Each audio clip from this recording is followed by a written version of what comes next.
today with an atmosphere of learning, warmth and camaraderie. A warm and scintillating morning to everyone present over here. Today, I, Cadet Kamalam Chauhan, is here to enlighten you regarding this event of SSCD Pradhan Mantri Matsya Sampada Yojna. Reverend Principal Sir, Honorable Guest Dr. Biju Kamalam Sir, valued SDANO R.S. Dhoni Sir, JDANO Gokul Pal Sir and all the NCC cadets. Today we feel very honoured to be the host of this event based upon the theme SSCD Pradhan Mantri Matsya Sampada Yojna. Let me brief you all regarding the said event SSCD Pradhan Mantri Matsya Sampada Yojna. SSCD Social Service and Community Development activities are a part of National Cadet Corps NCC and includes a variety of activities such as environmental awareness, first aid, natural disaster relief, etc.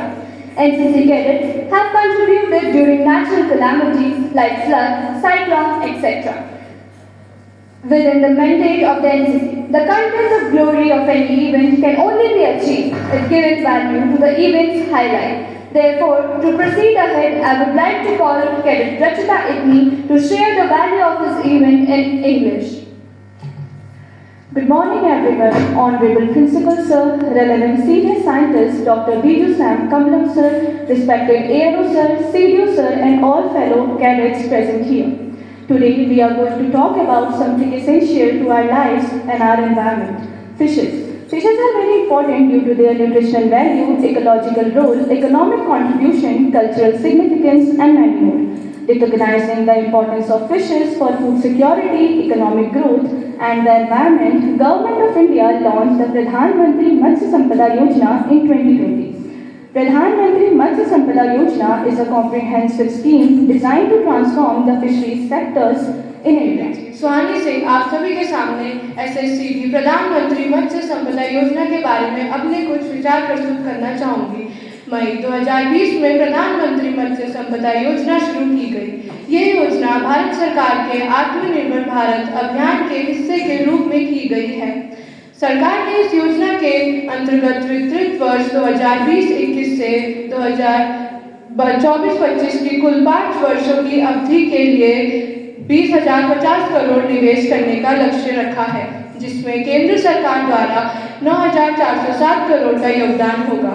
राज्य सरकारों का योगदान 4,880 करोड़ का होगा, जबकि लाभार्थियों द्वारा 5,763 करोड़ का योगदान दिया जाएगा। इस योजना में औसतन 9% वार्षिक विकास दर को प्राप्त करते हुए वर्ष 2024-25 तक मत्स्य उत्पादन को 220 लाख मीट्रिक टन करता है। इस महत्वाकांक्षी परियोजना के सफल उत्पादन के परिणाम स्वरूप निर्यात आय दुगनी अर्थात 1 करोड़ हो जाएगी और इससे मत्स्य पालन उद्योग में अगले 5 वर्षों के प्रत्यक्ष अथवा उत्पन्न रूप से 55 लाख लोगों को रोजगार मिलेगा। धन्यवाद। Hands up! NCC clap, super!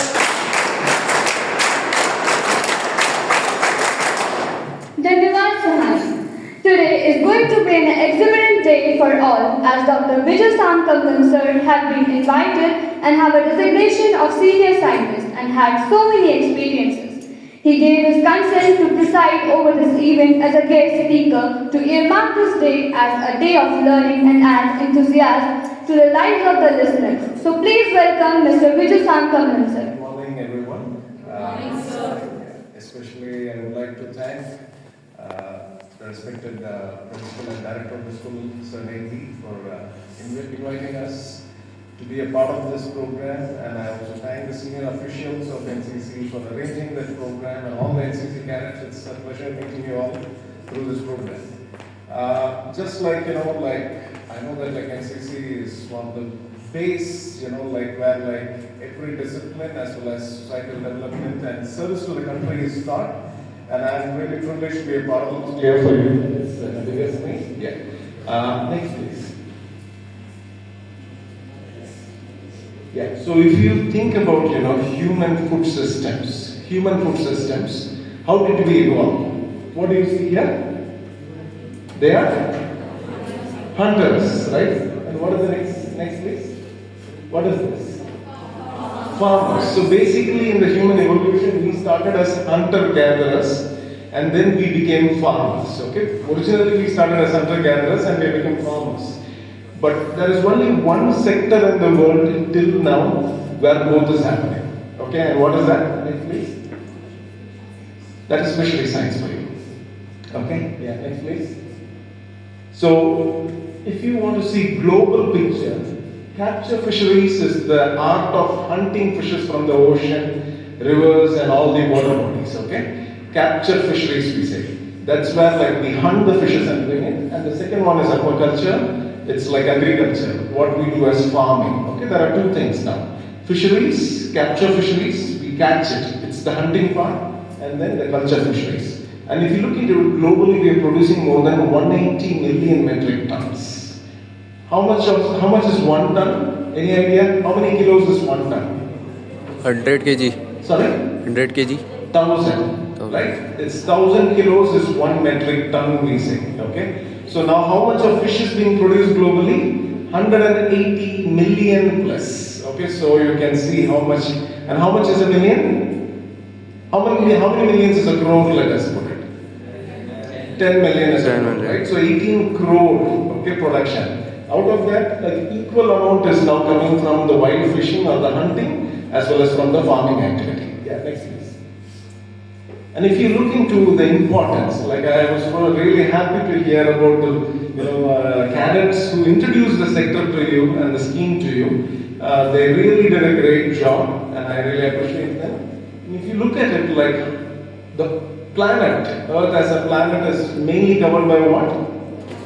Water.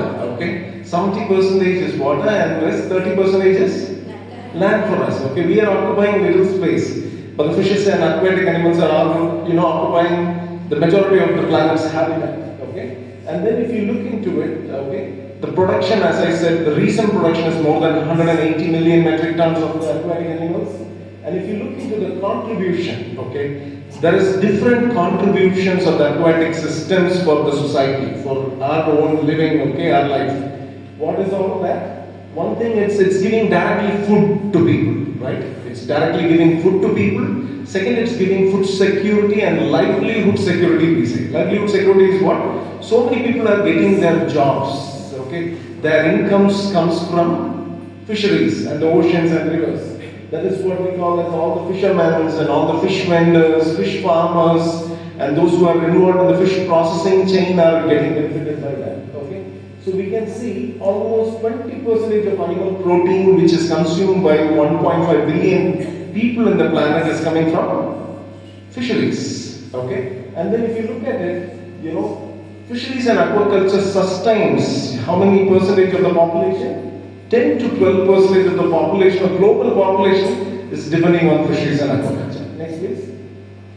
And when we are talking about biodiversity, beautifully, like when they introduced, they talked about biodiversity conservation for PMMS Scheme.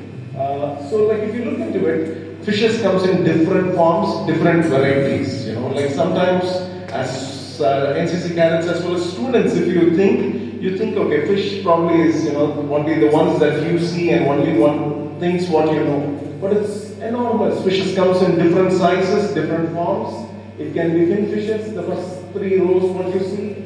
Then you see the crustaceans, right, lobster, shrimp, crabs. And then what you see is you have a lot of shellfishes, molluscans, bivalves we say, mussels, clams. And then you have cephalopods. Cephalopods we say octopus, squids, all these things, sea cucumbers, sea urchins. And all these things are coming to the human food basket.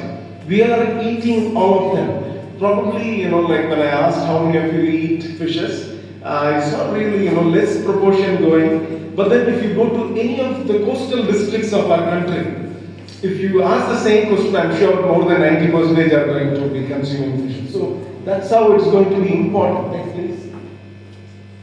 And yes, the basic biology is something that you'll be studying in your textbook is this, how a fish looks. But then when you have to study to become a fisheries researcher or a person involved in the fisheries industry, this is going to get more complex because even within fin fishes, all these structures will change so much based on species to species and families to families. Next please.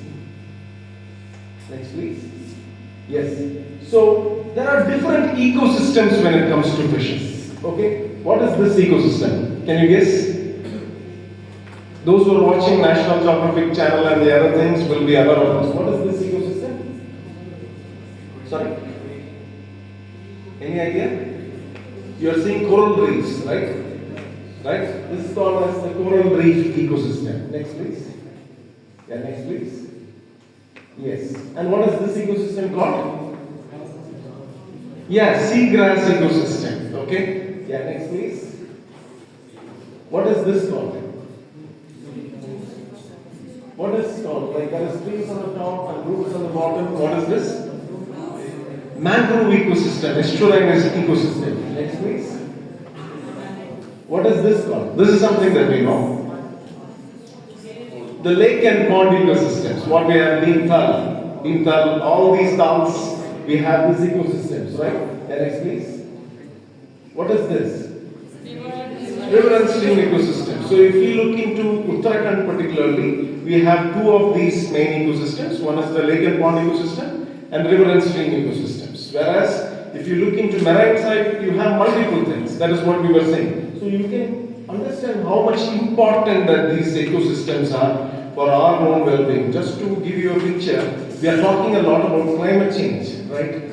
And oceans being 70% part of the planet, it's considered to be a carbon sink, or we call as blue carbon economy. Which countries have more ocean, properties? They can just have that carbon sink for them. They get carbon credits in the international markets. Next, please.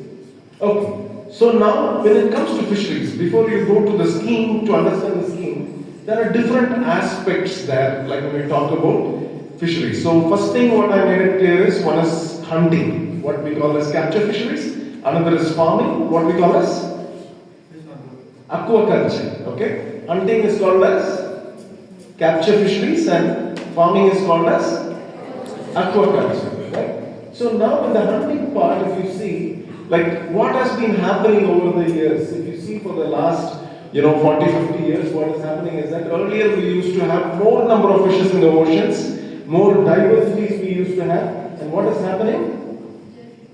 The numbers are decreasing, the sizes are decreasing. Why?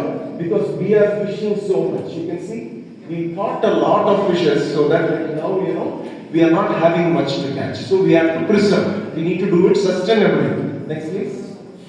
Next please. Next.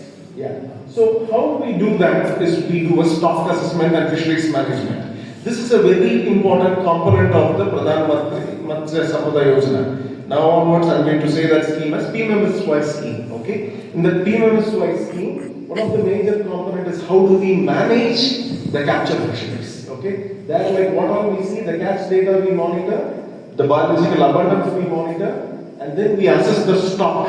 So that we permit only a certain limit of the catch and we don't allow people to go and catch as they like. Only a certain amount of quotas they can catch.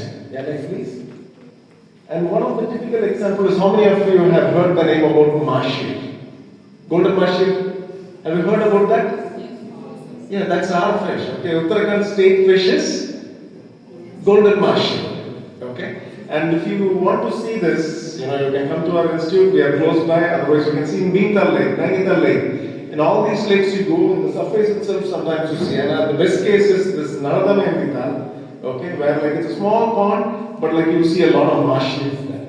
And what has been happening in these last 40-50 years is that earlier you can see the catch sizes. Can you see the sizes?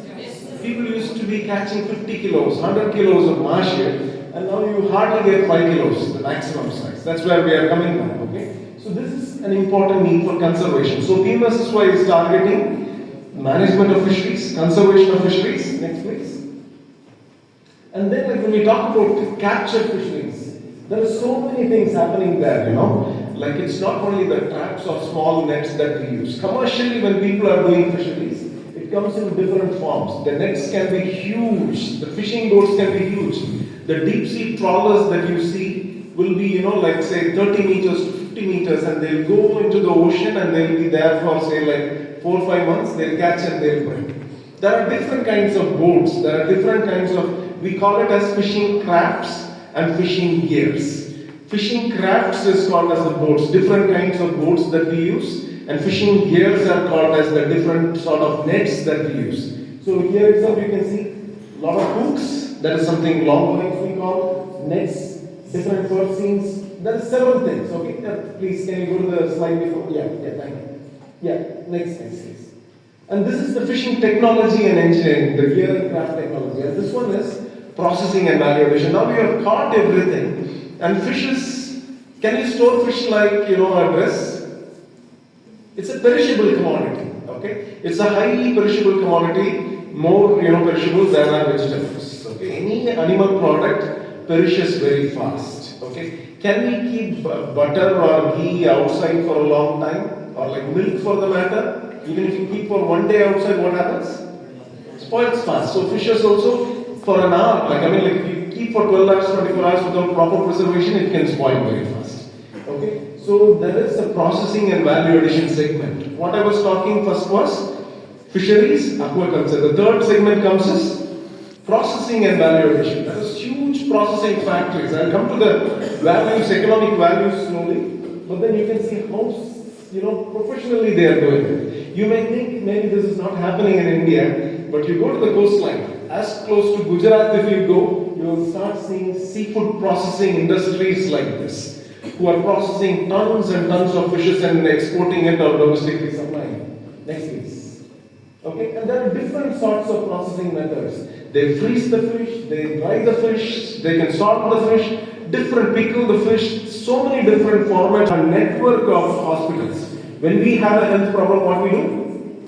We immediately go to hospitals. The same thing when farmers have problems with fishes which are getting, diseases, they come to research institutes like ours, or then there are a lot of, universities where there is disease diagnostics referral labs we call. And PMWI Scheme is creating a big network of these labs also fund. So you can see the breakup. 9,400 crores comes from the central government, and 4,880 crores comes from the state government, and 5,763 crores the beneficiary itself had to put in. Okay, this is how the scheme is structured. Next please. And what are the major target areas or the gaps in this?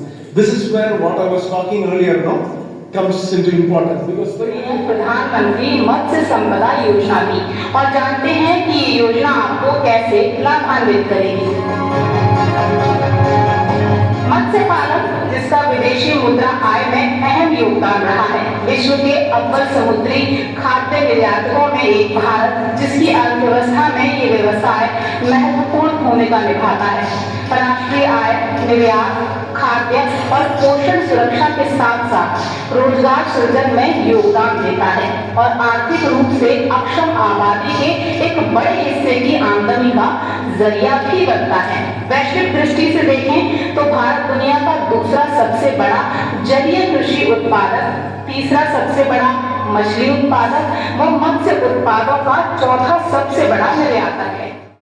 As a part of the NCC organization's activities, and that too on the Pradhan Mantri Matsya Sampada Yojana, I welcome and thank Dr.Biju Kamalam, Senior Scientist in the Directorate for Cold Water Fisheries in Bhimtal. And at the same time, I thank Mr. R.M.S. Dhoni, ANO Senior Division, and Mr. Gopal Pal, ANO of the Junior and Peer Cadets. A very detailed lecture with the supporting things have been already explained by Dr. Biju sir, and the purpose behind it to create the awareness among the children that there are not selected fields where we could pursue and build a career, but there are something and some areas which are not popular in the northern India because they are basically based on the coastal area of the country.